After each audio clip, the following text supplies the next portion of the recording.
નમસ્કાર મિત્રો. સી ટોકન્સમાં આપણે next topic operators in C.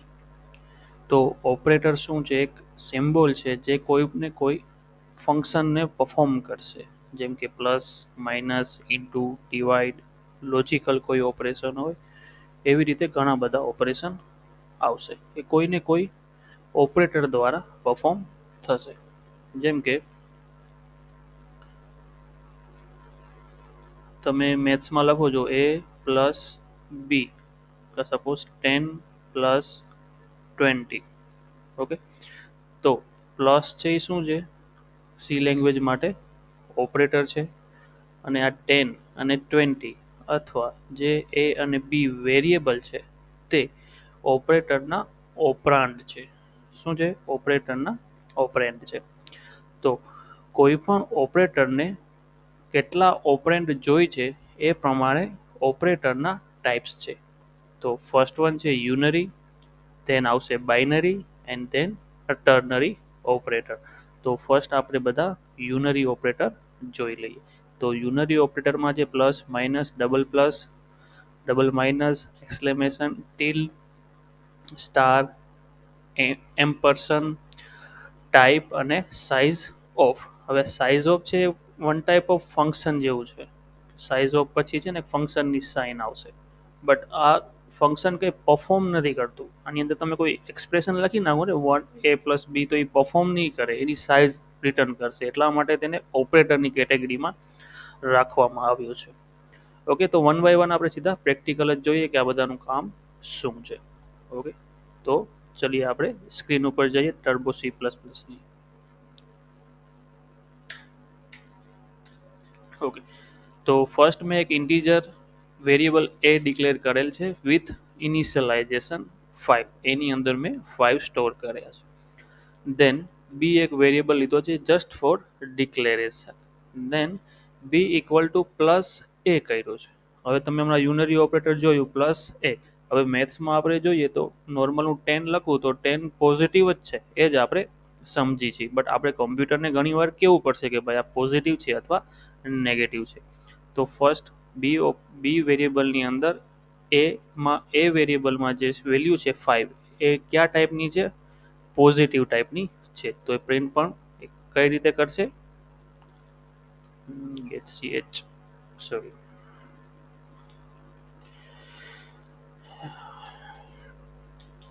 Gate ch clear screen અને અહીંયા કરી નાખું વ્હાઈટ. સેવ, યસ. તો હવે જો બીમાં જે વેલ્યુ છે કયા ટાઈપની છે? 5 છે, પ્લસમાં છે.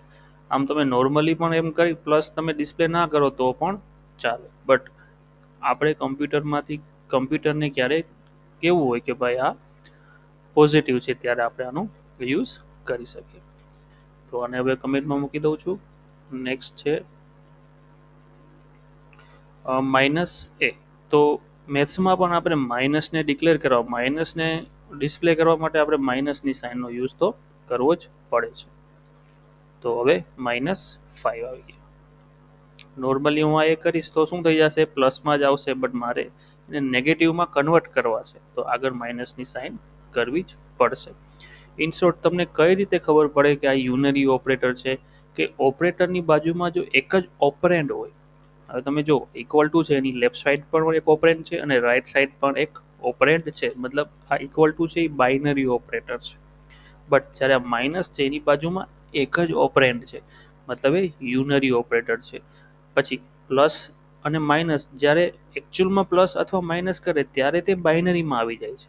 મતલબ પ્લસ અને માઇનસ એવા ઓપરેટર છે જે બંને કેટેગરીમાં આવશે. તો આ નેગેટિવ થઈ ગયું, આને પણ કમેન્ટમાં મૂકી દઉં. પછી છે ઇન્ક્રીમેન્ટ ઓપરેટર. આ છે પ્રીફિક્સ, મતલબ એની વેલ્યુ પહેલા પ્લસ પ્લસ કરી નાખો અને પછી એની અંદર એ વેરિયેબલની અંદર સ્ટોર કરો. હું વેરિયેબલનું નામ થોડું ચેન્જ કરી નાખું એટલે બોલવામાં મજા આવે. હવે છે યુનરી ઇન્ક્રીમેન્ટ ઓપરેટર. જો અહીંયા જે ઓપરેટર છે પ્લસ પ્લસ એની બાજુમાં એક જ ઓપરેન્ડ છે, મતલબ એ યુનરી ઓપરેટર છે. હવે આ શું કરશે, આને તમે ખોલશો તો શું થશે કે આઈમાં i+1 કરો, બટ ક્યારે, પહેલા પ્લસ કરી નાખો પછી આઈની અંદર વેલ્યુ સ્ટોર કરો. મતલબ આઈની વેલ્યુ 1 થી ઇન્ક્રીમેન્ટ થઈ જશે, 5 માંથી કેટલા થઈ ગયા, 6 થઈ ગયા, અને પછી 6 ને અહીંયા 6 ને અહીંયા પ્રિન્ટ કરશે. જો આવી ગયા 6. અને આ જ વસ્તુ હું પોસ્ટ ફિક્સ કરું. પોસ્ટ ફિક્સમાં શું થાય, આ પ્લસ પ્લસ ને હું અહીં લઈ લઉં તો શું પ્રિન્ટ થશે, અહીંયા 6 જ પ્રિન્ટ થશે. બટ હવે એનો ઇફેક્ટ તમારે જોવો હોય તો તેને પ્રિન્ટ એપમાં જ લખવું જોઈએ. જો અહીંયા હું પ્લસ પ્લસ કરી નાખું તો તમને એમ થશે કે 6 પ્રિન્ટ થશે, બટ નહીં. શું પ્રિન્ટ થશે, 5 જ પ્રિન્ટ થશે. તો આ લાઈન એક્ઝિક્યુટ થઈ ગયા બાદ, આ પ્રિન્ટ એપની લાઈન એક્ઝિક્યુટ થઈ ગયા બાદ આઈની વેલ્યુ 6 થશે. આઈ હોપ તમને કંઈક સમજમાં આવતું હશે. પ્લસ પ્લસ આઈ કરીશ તો શું થશે, તો ત્યાં 6 જ આવશે. મતલબ પહેલા આઈની વેલ્યુ ઇન્ક્રીમેન્ટ થઈ ગઈ 5 થી, અને ધેન આઈની અંદર સ્ટોર થાય છે, એટલે પ્રિન્ટ પણ ત્યારે જ થઈ જાય છે. ચલો નેક્સ્ટ છે યુનરી ડિક્રીમેન્ટ. હવે જો તમને આ પ્લસ પ્લસ સમજાઈ ગયું હોય તો માઇનસ માઇનસ પણ ઓટોમેટિક સમજાઈ જશે. આઈમાં શું કર્યું છે, સોરી, હવે એનો એ વેરિયેબલની જગ્યાએ આઈ લેવાનો છે આપણે. જો બંને વેરિયેબલ પ્રિન્ટ કર્યા છે, બંને વેરિયેબલ પ્રિન્ટ કર્યા હોય તો ડેસિમલ માટે બંને ડીની જરૂર, પ્લેસ હોલ્ડરની જરૂર પડશે. સોરી, કમેન્ટમાં મૂકવાનું છે. 5 અને 4, પહેલા એની વેલ્યુ 5 હતી, સોરી આઈની વેલ્યુ 5 હતી, અને ખાલી વેરિયેબલનું નામ ચેન્જ કરવાનું છે.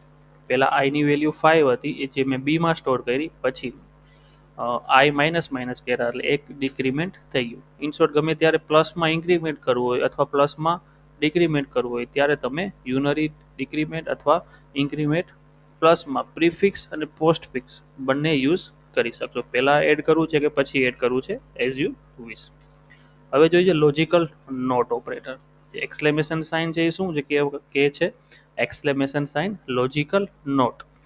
હવે આઈમાં કેટલા છે, અત્યારે આઈ વેરિયેબલની અંદર 5 છે, તો 5 ને મેં બીમાં કર્યા તો એમાં કોઈ વેલ્યુ હતી, તો હવે શું થઈ ગયું, એ જતી રહી. મતલબ હતું કંઈક, હવે એ નેગેટિવ થઈ ગયું, એમાં કંઈ હવે છે નહીં, મતલબ છે વેલ્યુ 0 આવી ગઈ. આઈની વેલ્યુ હું ગમે એટલી કરું, હવે 5 ની જગ્યાએ સપોઝ આટલા બધા કરી નાખ્યા, સેવ કર્યું,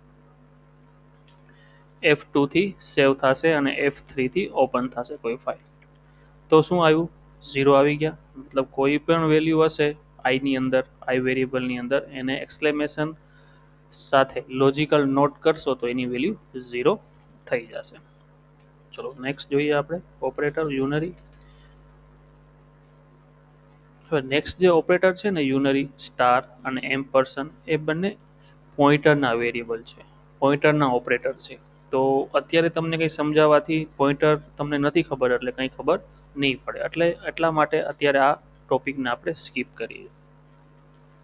જ્યારે પણ પોઇન્ટરનો યુનિટ પહોંચશું આપણે ત્યારે આપણે એને કવર કરી લેશું. ઓકે, તો નેક્સ્ટ છે આપણો ટાઈપ કાસ્ટિંગ ઓપરેટર. જે કાઉન્સમાં ટાઈપ લખ્યું હતું એની અંદર આપણે શું કરવાનું, કોઈ પણ ડેટા ટાઈપનું નામ લખવું પડે. મતલબ અહીંયા આપણે આઈ લખશું, આઈ મેં ક્યાં ડિક્લેર કર્યો છે, ઇન્ટીજર ડિક્લેર કરેલો છે. તો તમે ઉપર જોશો તો આઈ મેં ઇન્ટીજર ડિક્લેર કરેલ છે. અને એફ વેરિયેબલ છે એ કયા ટાઈપનો છે, ફ્લોટ ટાઈપનો છે. તો ઇન્ટીજરની વેલ્યુ હું ફ્લોટમાં સ્ટોર કરવા માંગતો હોઉં તો મારે આઈ ઇન્ટીજર છે એને કન્વર્ટ કરવો પડે ફ્લોટમાં. ઓકે, જો હવે રન કરીને દેખાડું.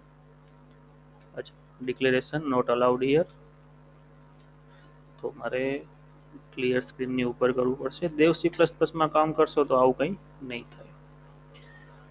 ટર્બો સી હજી સ્માર્ટ નથી એટલું. ઓકે, કમેન્ટ કરવાનું બાકી રહી ગયું.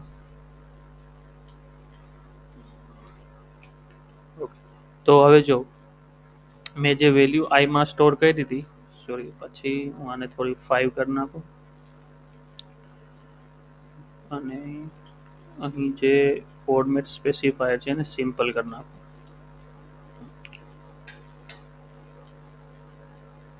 પછી કમેન્ટ જતી રહી. ઓકે, હવે જે 5 હતા ઇન્ટીજરમાં 5 હતા, બટ જ્યારે તે ફ્લોટમાં કન્વર્ટ થયા તો 5.000 સમથિંગ બની ગયા. પોઈન્ટ પછી કંઈ છે નહીં, બટ પોઈન્ટ પછી એને આપણે કન્વર્ટ કર્યું ફ્લોટમાં, એટલે એને પોઈન્ટ પછી 0 તો મૂકી જ દીધા. ઓકે, તો નેક્સ્ટ છે આપણી પાસે હવે સાઇઝ ઓફ ઓપરેટર, અને કમેન્ટમાં મૂકી દો, આનાથી કમેન્ટ કાઢી. હવે સાઇઝ ઓફ ઇન્ટીજર, તો અંદર મેં શું નાખ્યું, કઈ ડેટા ટાઈપ યુઝ કરી, ઇન્ટીજર. ઓકે, તો પહેલા આપણે આ પ્રિન્ટએફમાં સાઇઝ ઓફને રન કરીને જોઈ લઈએ કે એનો જવાબ શું આવે છે.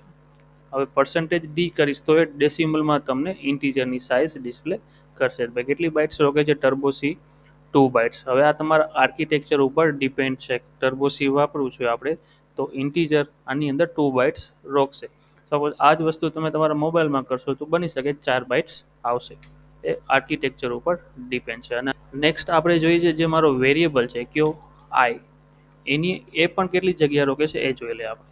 તો જો આ ઇન્ટીજર, અહીં મેં સીધી ડેટા ટાઈપ લખી હતી, આ કોઈ પરફોર્મ નથી થયું, ઇન્ટીજર ઉપર મેં કોઈ ઓપરેશન નથી કર્યું. અને અહીં પણ જે આઈ મેં પેરામીટરમાં પાસ, સાઇઝ ઓફમાં આઈ છે પેરામીટરમાં પાસ કર્યો છે, એ પણ કંઈ પરફોર્મ નથી કરતું. એટલા માટે સાઇઝ ઓફને ફંક્શન નહીં અને ઓપરેટર કહેવામાં આવે છે. તમે જોવો તો કોઈ ફંક્શન, હજી નીચે જો ગેટ સીએચ છે એક ફંક્શન જ છે, એ ગ્રીન કલરમાં દેખાય છે, બટ સાઇઝ ઓફ છે એ વ્હાઇટમાં દેખાય છે. મતલબ એ કોઈ કીવર્ડ છે, અને કીવર્ડ હોય તે કોઈ પણ ફંક્શનના નામ પર ના હોય, તો એ સાઇઝ ઓફ છે એ શું છે, કીવર્ડ છે. એટલા માટે તે કોઈ પરફોર્મ નથી કરતું. એટલા માટે સાઇઝ ઓફને કેમાં રાખ્યો છે, ઓપરેટરની શ્રેણીમાં રાખેલ. સોરી, અહીંયા હું ડી રાખીશ. કેટલી બાઇટ્સ રોકી, 2 બાઇટ્સ. ઇન્ટીજર રાખશો તો પણ 2, ડાયરેક્ટ ઇન્ટીજર લખીશ તો પણ 2 આપશે. શું કામ કે ઇન્ટીજર કોઈ પણ વેરિયેબલ બનશે તેને 2 બાઇટ્સ જોશે. તો મારો આઈ વેરિયેબલ છે ઇન્ટીજર ટાઈપનો જ છે. એક મેં એફ નામનો વેરિયેબલ બનાવ્યો તો ફ્લોટ, તો એ જોઈ લો એ કેટલી જગ્યા રોકશે, 4 બાઇટ. પછી આપણી પાસે ઘણી બધી ડેટા ટાઈપ છે, જેમ કે કેરેક્ટર, એ 1 બાઇટ રોકશે. પછી ડબલ, એ જોઈ લો એ 8 બાઇટ્સ રોકશે. ઇન્ટીજર જોઈ લીધું, ફ્લોટ જોઈ લીધું, કેરેક્ટર જોઈ લીધું, બધું આપણે જોઈ લીધું. કોઈ પણ વેરિયેબલની સાઇઝ કેટલી રોકશે એ ચેક કરવું હોય તો આપણે સાઇઝ ઓફ ઓપરેટરનો યુઝ કરી શકીએ છીએ. તો આ હતા આપણા યુનરી ઓપરેટર. નેક્સ્ટ વિડીયોમાં આપણે આપણા બાઇનરી ઓપરેટર બધા જોશું. અને બાઇનરી ઓપરેટરની અંદર પણ 5 ટાઈપના બાઇનરી ઓપરેટર છે. સાવ સિમ્પલ છે, કંઈ નથી બહુ અઘરું. તો નેક્સ્ટ વિડીયોમાં આપણે જોશું બાઇનરી ઓપરેટર. ત્યાં સુધી જય હિન્દ, જય ભારત.